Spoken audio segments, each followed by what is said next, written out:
नमस्कार, आपके साथ मैं हूं सबीना तामंग देशमुख। आप देख रहे हैं देश के नंबर 1 हिंदी न्यूज चैनल का नंबर 1 शो कच्चा चिट्ठा। कच्चा चिट्ठा की शुरुआत एक ऐसी खुफिया रिपोर्ट से जिसने इजराइल अमेरिका के भी होश फाख्ता कर दिए हैं। रिपोर्ट भी किसी और ने नहीं, अमेरिका की एक बहुत ही बड़ी एजेंसी ने दी।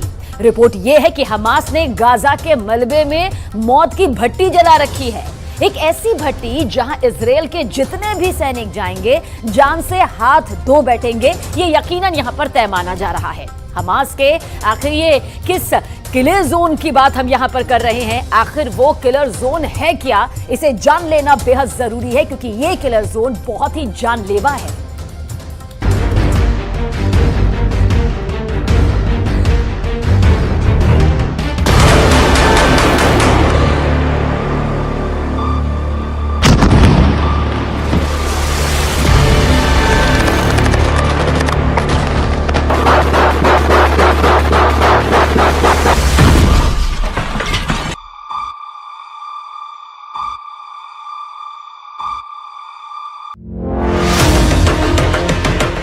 गाजा में घुसे इजराइल के कमांडो किसके निशाने पर हैं?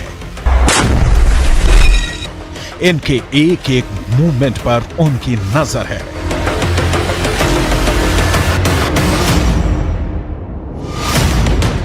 ये जहां भी जाते हैं उनके टारगेट पर रहते हैं। ये यहां जो कुछ करते हैं उनकी मर्जी से करते हैं। दिन के 24 घंटे, घंटे के 60 मिनट और मिनट के 60 सेकंड ये उनके निशाने पर हैं।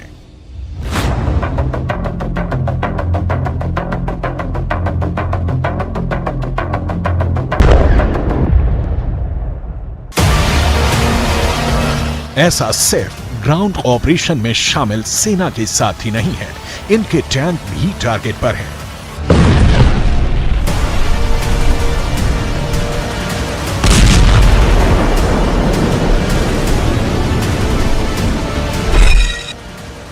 गाजा में घुसे एक एक टैंक की हलचल उनके इशारे पर हो रही है। ये इजराइल के दोस्त नहीं, उनके जानी दुश्मन हैं।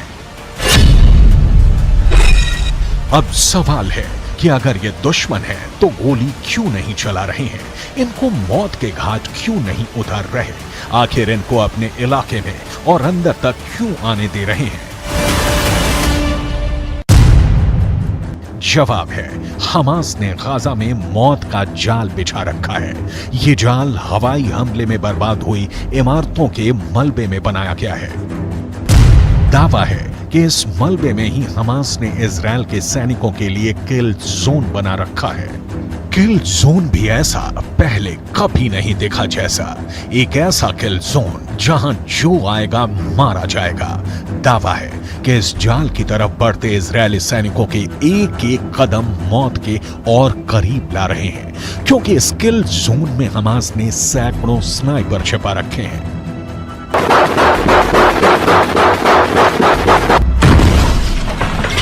चौंक गए ना ये सुनकर? ये खुफिया रिपोर्ट ही चौंकाने वाली है। दावा है कि गाजा में ग्राउंड ऑपरेशन करने घुसी सेना के ये एक एक कदम मौत की तरफ बढ़ रहे हैं। हमास की एक खुफिया वॉर प्लान लीक हुई है। इस प्लान में इजराइल के सैनिकों को मौत के जाल में फंसाने वाली उनकी खौफनाक रणनीति का पता चलता है। इस रणनीति में सिर्फ इजराइल के सैनिकों के लिए ही मौत का जाल नहीं बिछाया गया है, इजराइल के टैंकों को तबाह करने का खुफिया इंतजाम किया गया है। खुफिया रिपोर्ट की माने तो हमास ने हवाई हमले के मलबे के नीचे विस्फोटक छुपा रखा है, जिसका इस्तेमाल हमास इजराइल की टैंकों को उड़ाने के लिए कर सकता है। जब भी टैंक मलबे के करीब से गुजरेंगे, मलबे में जमा बारूद में विस्फोट होगा और आसपास मौजूद सैनिक से लेकर टैंक तक सब कुछ जलकर खाक हो जाएगा। सवाल है, क्या ये सच में होने वाला है? अगर होने वाला है तो कब होने वाला है, कैसे होने वाला है? अमेरिकन एंटरप्राइज इंस्टीट्यूट के विश्लेषकों की माने तो इजराइल के हवाई हमले ही उनकी जान के दुश्मन बनने वाले हैं। इजराइल गाजा में जहां जहां भी बम गिरा रहा है वहां हमास मौत का कुआं खोद रहा है। इजराइल जिस भी इमारत को तबाह कर रहा है उसे हमास किल जोन में बदलता जा रहा है। एक ऐसा किल जोन जहां कदम रखते ही इजरायली सैनिकों को कोई भी नहीं बचा पाएगा। अमेरिकन एंटरप्राइज इंस्टीट्यूट की रिपोर्ट बताती है कि आईडीएफ के सैनिकों पर हमला करने से पहले हमास छुपने के लिए भूमिगत सुरंगों के साथ साथ मलबे के ढेर का इस्तेमाल कर सकता है। अमेरिकन एंटरप्राइज इंस्टीट्यूट के विशेषज्ञों ने चेतावनी दी है कि जमीन पर मौजूद इजरायली सैनिकों को हमास अपने किल जोन में खींच रहा है। अमेरिकन एंटरप्राइज इंस्टीट्यूट की रिपोर्ट बताती है कि आईडीएफ के सैनिकों पर हमला करने से पहले हमास छुपने के लिए भूमिगत सुरंगों के साथ साथ मलबे के ढेर का इस्तेमाल कर सकता है। अमेरिकन एंटरप्राइज इंस्टीट्यूट के विशेषज्ञों ने चेतावनी दी है कि जमीन पर मौजूद इजरायली सैनिकों को हमास अपने किल जोन में खींच रहा है।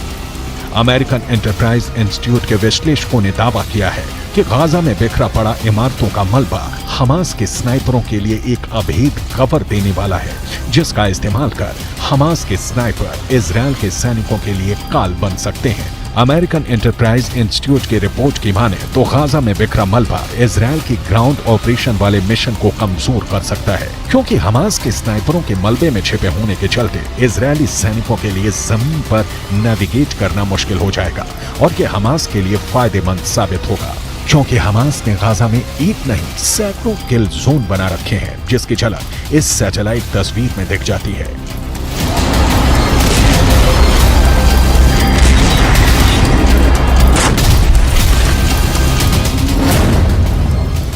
सीमा पर मौजूद दीवार को पार कर इजरायल की सेना जैसे जैसे गाजा में अंदर दाखिल हो रही है वो हमास के बनाए किल जोन के और करीब पहुंचती जा रही है। सैटेलाइट तस्वीर में पीले रंग के जो तीर के निशान बने हैं वो इजरायल के सैनिकों के गाजा में दाखिल होने वाले रास्ते हैं, लेकिन अमेरिकन एंटरप्राइज इंस्टीट्यूट की रिपोर्ट की माने तो ये रास्ते इजरायल के सैनिकों को हमास के किल जोन की तरफ ले जा रहे हैं। किल जोन नंबर 1, किल जोन नंबर 2, किल जोन नंबर 3, किल जोन नंबर 4, किल जोन नंबर 5, किल जोन नंबर 6, किल जोन नंबर 7, किल जोन नंबर 8, किल जोन नंबर 9, किल जोन नंबर 10, किल जोन नंबर 11, किल जोन नंबर 12, किल जोन नंबर 13, किल जोन नंबर 14, किल जोन नंबर 15।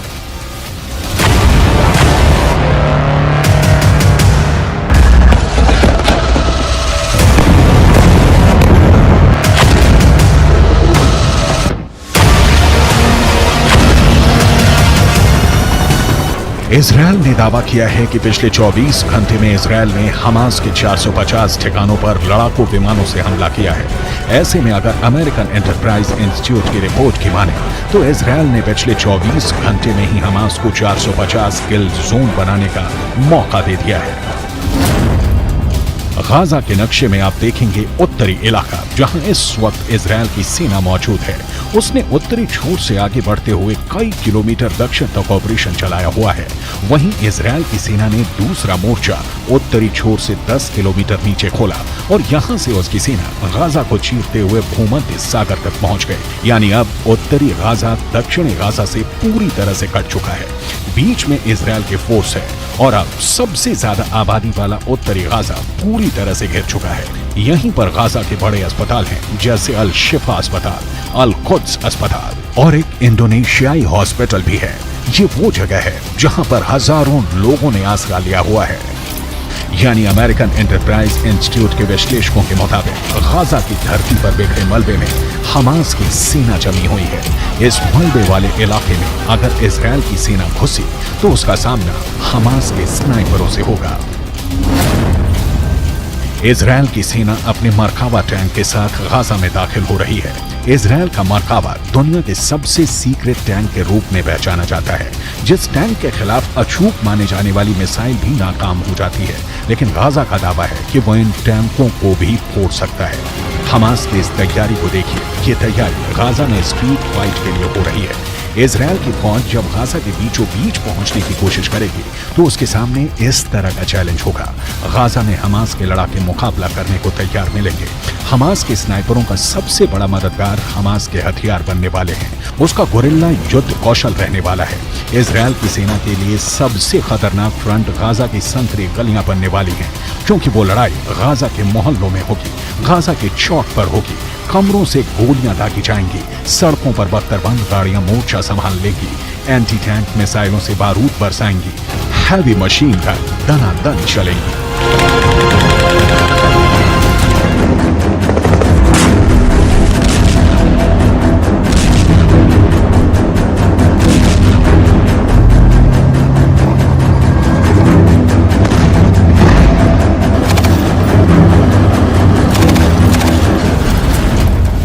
सबसे असरदार हथियार Hamas के पास anti tank missile है।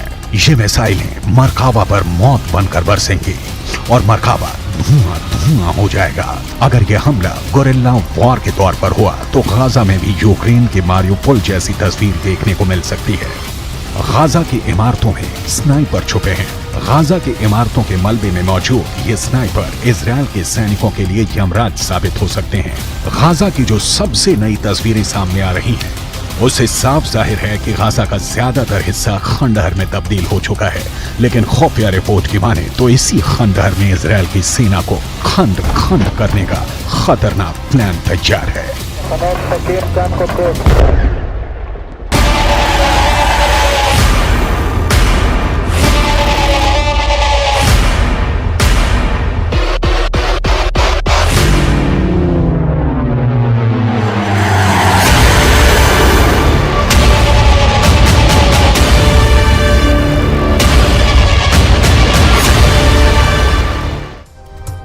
Hamas के killer Gaza में चप्पे चप्पे पर फैल गए और अब हिजबुल्लाह को लेकर जो रिपोर्ट सामने आई है उसे नेतन्याहू को बेहद परेशान कर दिया। उत्तर कोरिया और हिजबुल्लाह के बीच पक्की दोस्ती देखकर नेतन्याहू के साथ बाइडेन को भी लग रहा है कि इस युद्ध में परमाणु बम की एंट्री हो सकती है।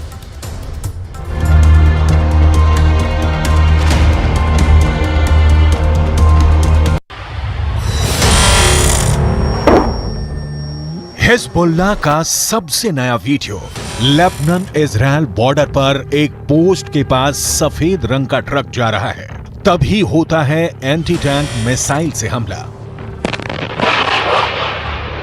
इस हमले में ट्रक पूरी तरह जलने लगता है। उसमें क्या था ये कोई बताने को तैयार नहीं, लेकिन बाद में इजरायल की पोस्ट पर अचानक हरकत बढ़ जाती है। कुछ लोग भागते हुए नजर आते हैं। हिजबुल्लाह के इस पिन पॉइंट अटैक ने इजरायल में बहुत बेचैनी पैदा कर दी है।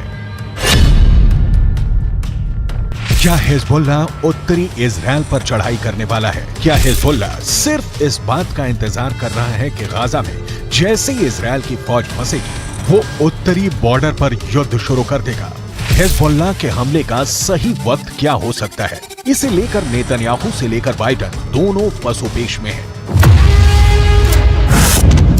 हिजबुल्लाह ने लेबनान इजरायल बॉर्डर पर कई हमले करके साबित कर दिया है कि इजरायल की उत्तरी सीमा अब सुरक्षित नहीं बची है। अगर गाजा पर ग्राउंड ऑपरेशन शुरू होने के बाद हमास, हूथी और हिजबुल्लाह ने एक साथ इजरायल पर हमला किया तो इनको एक साथ रोकना इजरायल के लिए बहुत बड़ा चैलेंज बन जाएगा। और तब अमेरिका की मदद के बिना हालात ऐसे बन सकते हैं कि ये तीनों फोर्स इजरायल की सेना को रौंद कर आगे बढ़ जाए।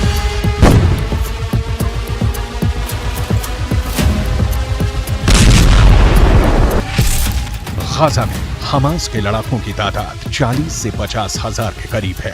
उत्तर की तरफ लेबनान में मिलिशिया हिजबुल्लाह की तादाद 1 लाख से ज्यादा है। इनके सामने इजरायल में एक्टिव और रिजर्व फोर्स मिलाकर 6 लाख से ज्यादा सैनिक हैं। ये आंकड़े बताते हैं कि इजरायल के पास 4 गुना ताकत है।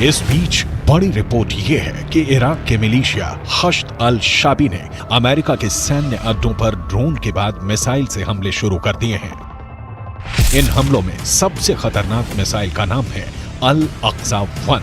अल अक्सा 1 ईरान की फतेह 110 का ही एक नया वर्जन बताया जा रहा है, या कहें कि ईरान ने यह मिसाइल इराकी हिजबुल्लाह हश्द अल शाबी को सप्लाई की और उसने इसका नाम बदलकर अल अक्सा 1 कर दिया। ये ऐसी मिसाइल है जो हिजबुल्लाह के पास पहले से है। ये एक टैक्टिकल मिसाइल है जो छोटा परमाणु बम भी दाग सकती है। The barbarism is led by an axis of terror. The axis of terror is led by Iran. It includes Hezbollah, Hamas, Houthis, and their other minions. They seek to bring the Middle East and the world back to a dark age. They seek to torpedo, to derail any progress towards peace and the progress and the promise that we had in our budding peace treaties with our Arab neighbors. इसीलिए इस ballistic missile को लेकर अब सबसे बड़ा सवाल पूछा जा रहा है कि क्या हिजबुल्लाह के पास टैक्टिकल हमले के लिए परमाणु बम भी हो सकता है, ऐसा परमाणु बम जिससे कम दायरे में बड़ी तबाही मचाई जा सके। क्या हिजबुल्लाह के चीफ हसन नसरल्लाह ने ये परमाणु सीक्रेट अभी तक छुपा कर रखा हुआ है? 2006 में अमेरिकी कांग्रेस को दी गई एक रिपोर्ट में कहा गया था कि लेबनान के मिलिशिया हिजबुल्लाह के उत्तर कोरिया से गहरे संबंध हैं। उत्तर कोरिया हिजबुल्लाह को हथियार भी देता रहा है। इसमें रॉकेट और मिसाइल से लेकर बम और गोले भी हैं। उत्तर कोरिया के लीडर किम जोंग उन को हिजबुल्लाह का बहुत बड़ा फैन कहा जाता है। उत्तर कोरिया ने फिलिस्तीन का भी हमेशा समर्थन किया है और अब दक्षिण कोरिया से ऐसी रिपोर्ट आ रही है कि जो रॉकेट हमास और हिजबुल्लाह इस्तेमाल कर रहे हैं उन पर मेड इन उत्तर कोरिया वाली छाप लगी हुई है। इनका लॉन्चिंग सिस्टम 2014 में ही उत्तर कोरिया से सप्लाई किया गया था। ऐसे रॉकेट हमास को भी मिले, हिजबुल्लाह को भी दिए गए। इसमें 122 मिलीमीटर का कात्यूशा रॉकेट भी है, जिससे हिजबुल्लाह ने उत्तरी इजराइल पर हमले तेज किए हैं। सवाल है, हिजबुल्लाह और किम जोंग उन का याराना डेंजर मार्क के ऊपर जा चुका है और क्या इसमें कोई परमाणु सीक्रेट भी छुपा हुआ है?